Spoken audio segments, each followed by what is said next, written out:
Не так давно на широкую аудиторию попало данное оригинальное видео от самого автора, которое использует звуки АСМР. Это живые звуки, и точно такое же видео Кларанс опубликовали у себя с совершенно другой музыкой. Почему люксовые бренды используют спокойную классическую музыку в своих видео?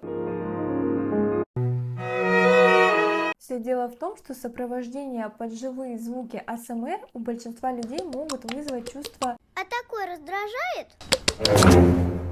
Весьма. Ведь у бренда основной задачей является поставить акцент на сам товар, от которого не следует отвлекать покупателя.